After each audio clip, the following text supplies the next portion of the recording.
you who aren't aware today is a form of autism. Earlier this year, I never usually get too offended about stuff, but the fact that you reduce people like me to animals and common criminals is really insulting. So, what I'm asking is for you to either explain yourself or apologize. Well, Evan, first thing I advise, you don't believe everything the media says. That's the first thing. Second, Evan, I have a record of over 20 years. Unlike Mr. Tory, I belong to the Rotary Club.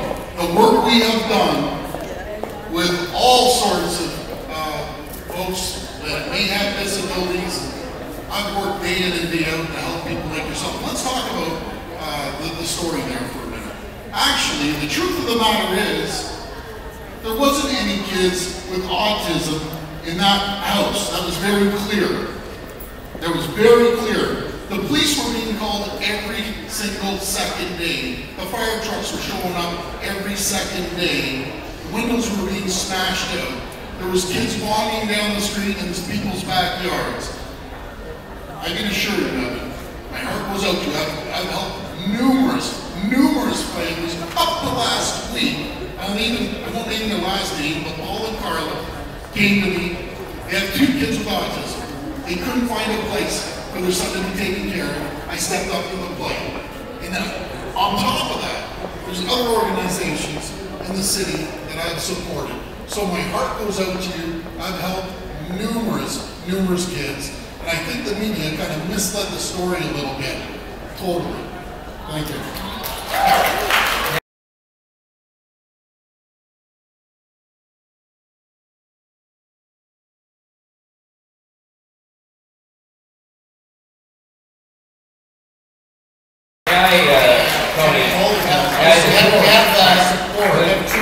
Who's going first?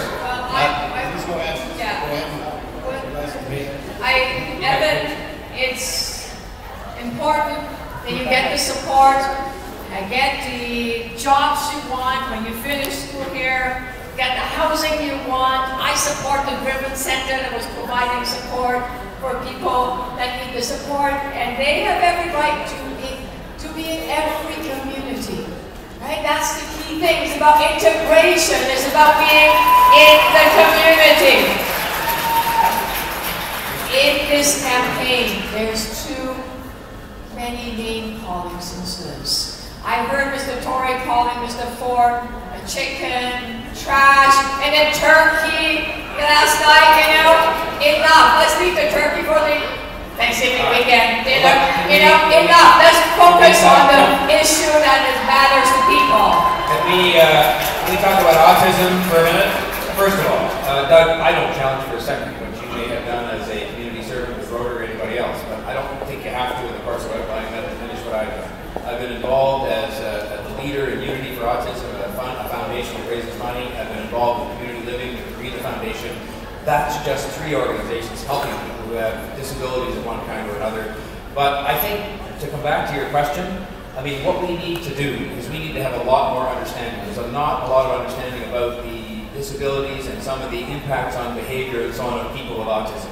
And that can lead to situations where there's name calling goes on and so forth. And we made a decision years ago not to have these kids and others living in institutions anymore, but living in the community. And that was the right thing to do.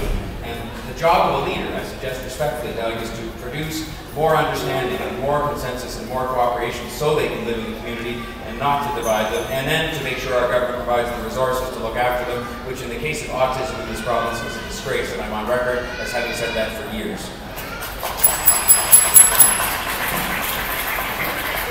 Thank you all. All right, we move on to our next question.